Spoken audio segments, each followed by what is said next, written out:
Selamat datang kembali di Rumah Ilmu. Saling bantu, saling jaga, cari ilmu di rumah saja. Maulaya salli wa sallim daiman abada ala habibika khairil khalqi kullihim. Oi adik berjilbab putih, sungguh manis dan baik hati. Mari kita belajar sini, jadilah anak yang berbakti. Assalamualaikum warahmatullahi wabarakatuh. Anak-anakku yang Bapak banggakan, bagaimana kabarnya hari ini? Mudah-mudahan kita senantiasa dalam keadaan sehat walafiat, terutama keluarga di rumah juga dalam keadaan sehat walafiat. Marilah kita bersyukur di setiap apa yang kita laksanakan, di setiap aktivitas kita, mari kita bersyukur. Jikalau kita bersyukur, maka Allah akan menambah nikmat kita. Kali ini Pak Nizar akan membahas satu tema, yakni mengasah pribadi yang unggul dengan tata krama, sopan santun, dan malu. Sebelum dimulai, marilah kita berdoa terlebih dahulu. Mudah-mudahan apa yang kita pelajari pada hari ini bermanfaat. Mudah-mudahan apa yang kita pelajari hari ini diberikan keberkahan dan keridhaan Allah Subhanahu wa taala. Mari kita berdoa bersama-sama. A'udzubillahi minasyaitonirrajim. Bismillahirrahmanirrahim. Raditu billahi rabbah wa bil islami dina wa bi Muhammadin nabiyya wa rasulah. Rabbi zidni ilma warzuqni fahma bi rahmatika ya arhamar rahimin. Amin ya rabbal alamin. Oke, selanjutnya sebelum memasuki materi, kita lihat dulu kompetensi dasarnya. Bisa dilihat di sebelah sini. Pada KD 1.7 meyakini bahwa berbakti dan tata krama, sopan santun, dan rasa malu adalah ajaran pokok agama. KD 2.7 menunjukkan perilaku tata krama, sopan santun, dan rasa malu. KD 3.7 memahami makna tata krama, sopan santun, dan rasa malu.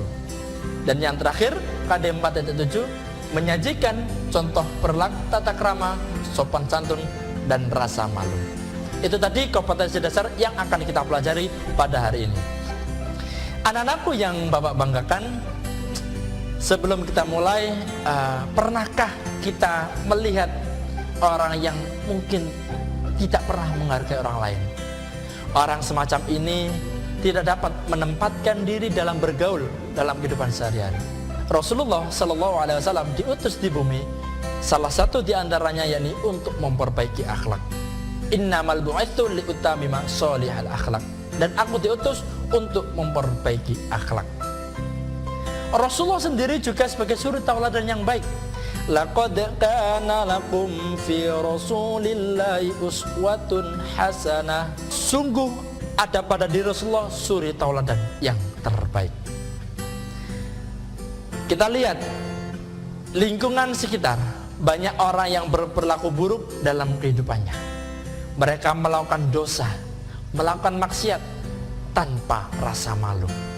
Lalu apakah mereka hidup bahagia? Jawabannya tentu tidak. Justru sebaliknya, pikiran mereka merasa resah, hatinya gelisah, dan hidupnya bakalan sengsara. Bangsa kita ini memang tidak kekurangan orang pintar, tapi bangsa kita saat ini sangat membutuhkan orang yang berakhlakul karimah. Anak-anakku yang kami banggakan, materi pada hari ini akan membahas tata krama, sopan santun, dan rasa malu. Yang pertama, tata krama. Tata krama terdiri dari dua kata, yakni tata dan krama. Tata yang artinya adat, aturan, atau norma. Sedangkan krama adalah tata cara, sopan santun. Sebutan lain dari tata krama yakni etika yang mempunyai arti cara yang baik, kesusilaan, dan tata krama. Tata krama sangat penting diterapkan pada anak sejak usia dini agar tumbuh kembangnya menjadi anak yang baik. Rasulullah SAW bersabda, siapa yang tidak menyayangi orang kecil di antara kami dan tidak mengerti hak yang lebih besar di antara kami, maka ia bukan dari golongan kami. Hadis riwayat Abu Dawud.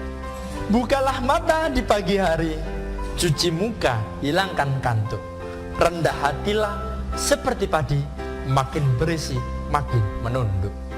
Tata krama sendiri meliputi 4, yakni tata krama dalam berkomunikasi lisan, tata krama dalam berkomunikasi di media sosial, tata krama dalam bersikap, dan tata krama dalam berpakaian. Tata krama dalam berkomunikasi lisan. Yang pertama, berbahasa baik dan sopan. Yang kedua, hendaknya menjaga pandangan mata. Yang ketiga, tidak memotong pembicaraan lawan bicara kita. Yang keempat, ketika dalam posisi bertiga, tidak berbicara sendiri. Tata krama berkomunikasi di media sosial. Yang pertama, menggunakan bahasa yang baik dan santun saat memberikan komentar kepada akun lain di media sosial. Yang kedua, berbagi sesuatu yang bermanfaat, yang tidak menimbulkan pro dan kontra dengan tidak menyinggung perasaan orang lain. Yang ketiga, memberikan apresiasi, ucapan selamat dan tanda berbahagia atas kabar gembira. Yang keempat, memberi ucapan turut berduka atas kabar yang kurang menyenangkan.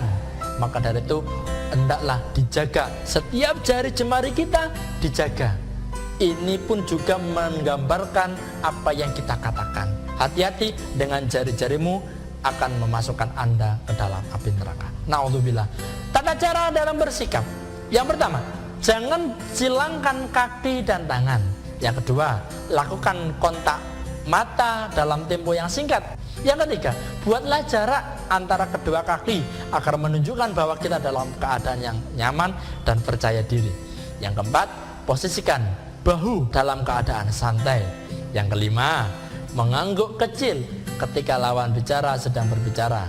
Yang keenam, tampakkan muka berseri, tersenyum atau tertawa pada situasi dan kondisi yang tepat. Tata krama dalam berpakaian.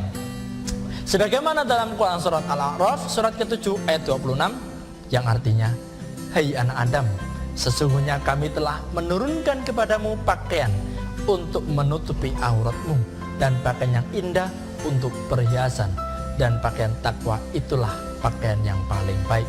Yang demikian itu adalah sebagian dari tanda-tanda kekuasaan Allah. Mudah-mudahan mereka selalu ingat. Menggulung tali mengikat benang, tali mendekat benang menjauh. Ucapan baik membuat senang, ucapan buruk menciptakan musuh. Buah yang matang jatuh sendiri, yang mentah dipetik dari pohonnya. Bila yang muda bisa menghormati, yang tua pun akan menyayanginya. Kita lanjutkan sopan santun dan rasa malu di segmen yang berikutnya. Jangan kemana-mana, don't go anywhere. Jangan kemana-mana, tetap di channel TV 9, Santun Menyejukkan.